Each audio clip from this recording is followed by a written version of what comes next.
Listen, I don't want to make a big deal out of this, but some pretty interesting information trickled over my phone from the Cleveland Browns OTA yesterday. I'm not great at math, but let's put the numbers up for the television audience. It appears in the 4-quarterback derby. Again, not a mathematician, but one of them has more TDs than completions. That feels important to me. Despite the fact that Shedeur Sanders had the fewest attempts, he was the most efficient and most productive with the fewest reps. So the quarterback tracker for those radio audience members, Flacco was 9 for 14 and a touchdown. Pickett, 9 for 16, no touchdown. Dylan Gabriel, 11 of 16, 2 touchdowns and a pick. And Sanders, 7 of 9, 3 touchdowns, no picks. This, Justin, I've seen enough. I'm calling it a wrap. The Herd newsroom is calling it in Ohio by a landslide. Shedeur Sanders should be starting.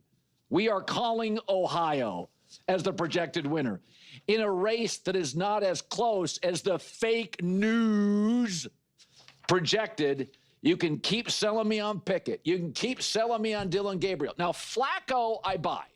Flacco, I like. He's one of my favorite guys that's ever played in the league. He's like, everybody likes Flacco, and I think he's going to win the starting job initially. I really like Flacco. But I'm calling it for Shedeur, and here's Flacco on Shedeur. Shedeur's been great. I mean, he's a lot of fun to be around in those meeting rooms, and I think so far there's been, at least once in the meeting room that he's made me crack a smile, and that's what it's all about. He's a young guy trying to learn some football and come out here and practice well and do those things. And like I said, he's been a lot of fun. Yeah, that's what it's all about. It's what it's all about, having someone that can make you crack a smile. Yeah.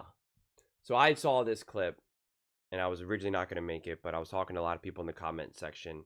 Shout out Travis O'Shea and Zangax. I can still never say your name. I guess they were having trouble finding it, so I was like, all right, fine, I'll do this. This is one of the rare times. Almost all the time, every time I play a clip, it's the first time I'm seeing it, so I feel obligated to say I've already seen this clip, but my reaction is still real because it still pains me, and that was a genuine laugh when I hear this, because that's what it's all about, is cracking a smile. It's like, what does that even mean? First off, Joe Flacco just said, he's a lot of fun to be around. It's like, okay, what did you think Joe Flacco was going to say? I'm really sick of answering questions about Shedeur Sanders. It's really frustrating. I don't think he's a good quarterback. I do not think the Cleveland Browns should have drafted him. I think this whole thing is absurd, and I just want to focus on doing what I need to do. Everyone leave me alone. In fact, asking Joe Flacco is the biggest reason why so many teams passed on Shedeur Sanders, because they don't want to have to deal with that. There was rumors that the Philadelphia Eagles were interested in Shedeur Sanders, and I just said, that is absolute utter nonsense. Thank you, Jalen Hurts, so much for helping us win a Super Bowl and being the Super Bowl MVP. We are so grateful for that. Our gift to you is that for the next 4 months, and actually, quite frankly, in the rest of the entire season, you're going to have to now answer questions about Shedeur Sanders every single time you step in front of a mic. Thanks for the Super Bowl, bud. It's just insane. So it's actually kind of perfect that they showed Joe Flacco there, because it's just absurd. It really is. And using this now, it even says team drills. We can see this. Team drills. OTA team drills. Guys, oh my gosh. I'm trying to think of so many different ways to put this into words. And I've already did a little bit of a deeper dive on this with First Things First. And as you guys know, as I talk about a lot, I tried not to just kind of keep repeating myself over and over again, even though it's kind of impossible with sports takes, especially in the off season. But this matters so little I can't even begin to tell you. And like I will repeat now, you can believe Shedeur Sanders is the best quarterback out of all 4 of those guys. You can believe that Shedeur Sanders will light the league up and be an MVP as a rookie. Again, I don't think that's going to be the case, but you could believe that. And this would not be how you sell it. This would not even be worth mentioning. If you were trying to craft an argument as to why you believe Shedeur Sanders is going to be an MVP and lead the Cleveland Browns to a Super Bowl this season, come up with all the information you want, and you would have to leave this out because this matters just not, just like not at all. I mean, we have no understanding of any of the context, of any of the drills themselves, what they were working on. I mean, it's if anything, it's weirder. It doesn't even matter. Like that's why I skipped this originally, because I was just like, I don't want to talk about this when I fundamentally believe it just does not matter. And I know I'm being consistent because it's just like, find the video of me. I'm super high on Jaden Daniels. Find the video of me talking about Jaden Daniels in OTAs. He was 12 for 14 and 3 touchdowns. He's about to light the league on fire. I was like, okay, whatever. Who cares? And in fact, I'm going to be making a video either today or tomorrow where I think Jaden Daniels, Cliff Kingsbury came out and was like, oh, Jaden Daniels has been great in OTAs, et cetera, et cetera.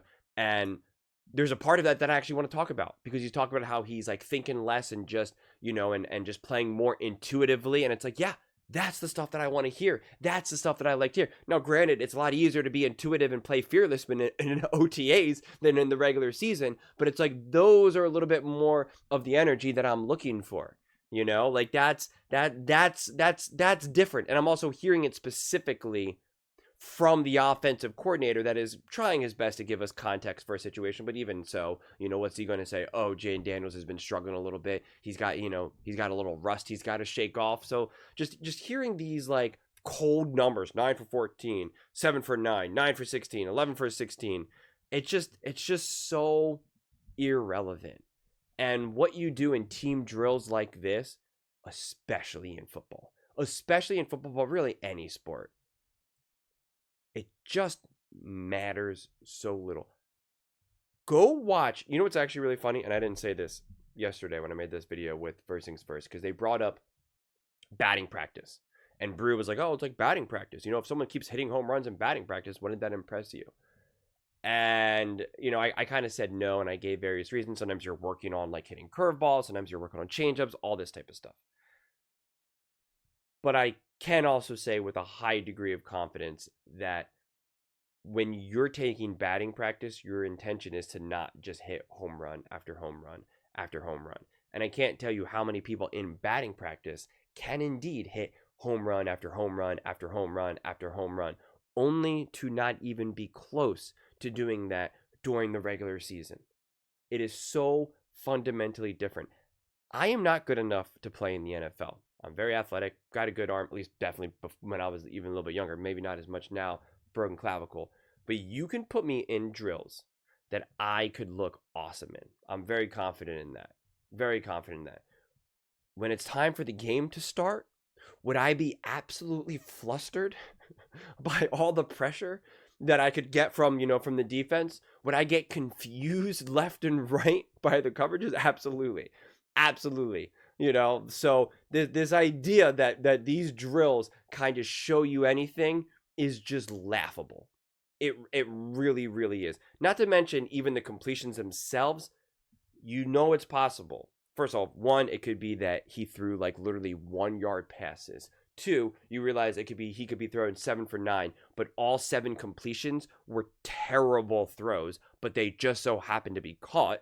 Dylan Gabriel, Kenny Pickett, Joe Flacco, any of these guys could have been throwing perfect 16 out of 16 balls, but they just were dropped. I mean, like, there's so much other context that we fundamentally just do not have at all, that it's just comically, hilariously absurd at this point.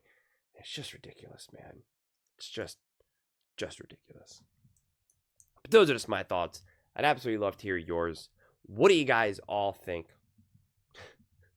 about, OTA team drills, being the flag to plant Shedeur's greatness, and already doing some victory laps based on OTAs practices in May. Let me know in the comments below. I read every single comment, so whether you agree with me or disagree with me. Either way, let's get in some discussions, let's get in some fights, but ultimately, let's just have some fun. And please do consider subscribing. We are building an amazing community here, and I absolutely love to see you part of it.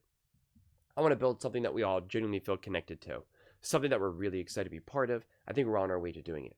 And please don't forget to give this video a thumbs up, as it really does help the visibility and the algorithm. Thank you so much. See you next time.